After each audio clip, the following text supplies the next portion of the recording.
질문하겠습니다.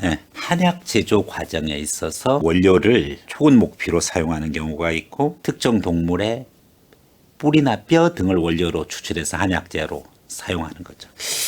초근 목표 부분 것을 기준으로 해서 어떤 식물의 그와 같은 잎에서 이와 같은 나오는 한방제 허벌리즘인 경우 있고 그 다음에 동물 관련해서 원료를 추출하는 경우도 있습니다. 초근 목피 사용이 자연 파괴라고 할 수 있는가? 아울러 동물에서 그 원료를 추출하는 경우가 동물 살상 혹은 동물 확대 등으로 볼 수 있는지 이 부분에 대한 지원자의 의견을 얘기를 해주세요. 답변해 주세요.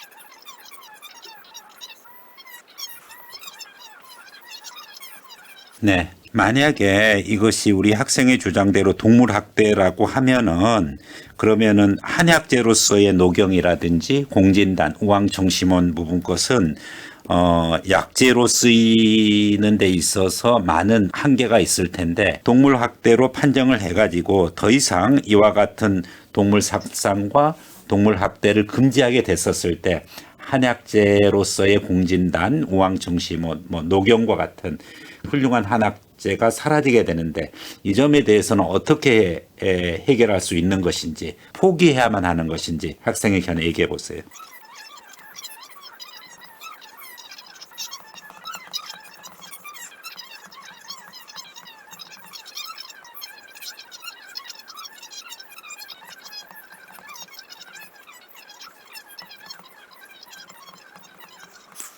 우리 학생은 동물학대라고 해서 한약재 생산을 막을 필요가 없고 막는 것이 현실적으로 불가능하다라고 하면은 실질적으로 한약 제조를 위해서 동물학대를 해도 된다는 이야기인가요?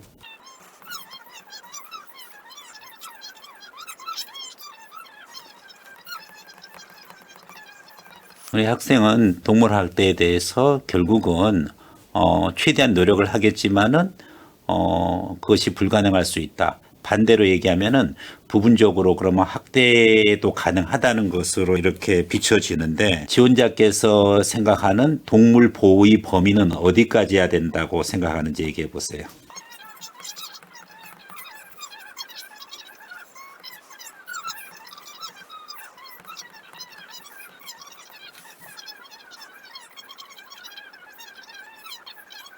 네, 수고했습니다.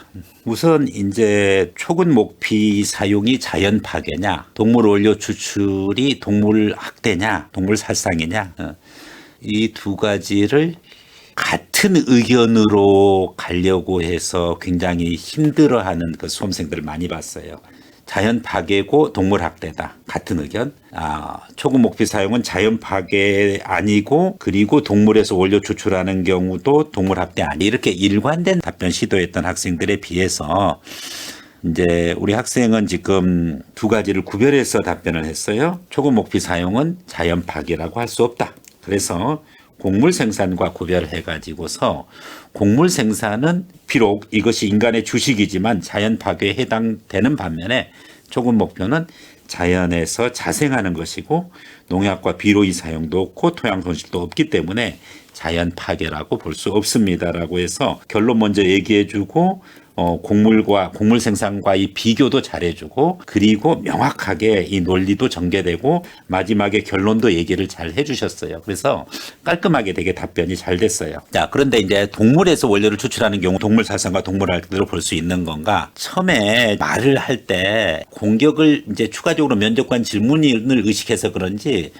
약간 자신 없게 얘기를 해요. 당당하게 얘기를 하셔야 돼요. 저는 동물 학대라고 판단합니다. 약간 뭔가 좀 이 partially agree or partially disagree 뭐 이런 쪽으로 하는데 오히려 그냥 absolutely agree, absolutely disagree 가야 돼요.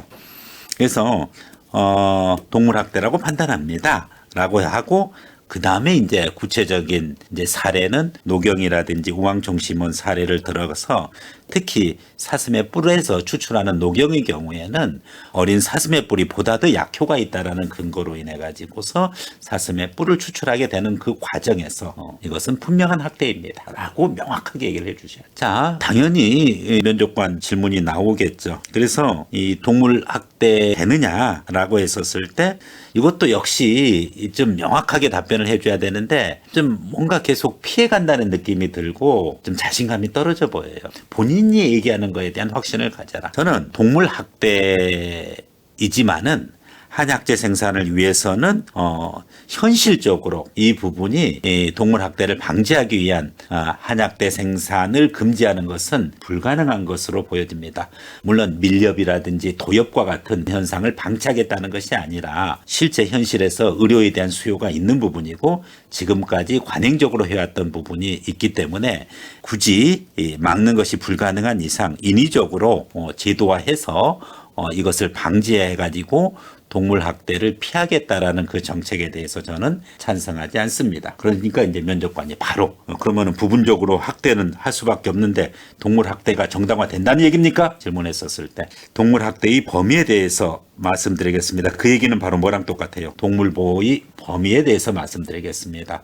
저는 동물 학대의 개념이 무조건 동물을 살상하는 행위가 다 동물 학대라고 하면은 우리가 잡식 동물이고 그런데 거기서 잡식은 결국은 육식을 하게 돼 있는데 이 부분이 다 인간을 위해서 바쳐지는 동물의 그 성분이다라고 하면은 동물 학대가 아닌 것이 없을 것입니다. 저는 여기서 동물 학대의 범위를 동물 보호의 범위 차원에서 말씀드리겠습니다. 특히 단순한 사육 목적이라든지 또 살육 방식에 있어서 생명을 경시한다는 방식이라든지 동물 보호에서 지정하는 제가 생각하는 이 범위 내에서만 동물 학대라고 생각하고 이 범위까지가 동물 보호의 범위라고 생각을 합니다. 따라서 한약재 사용을 위하여 특히 인간의 건강을 위해서 부득이 동물을 살상하는 경우는 학대라고 저는 그 범위를 넘어서 동물 보호의 범위를 넘어서 살해할 때는 학대지만은 이 범위 내에서 인간의 한약재 생산을 위해서는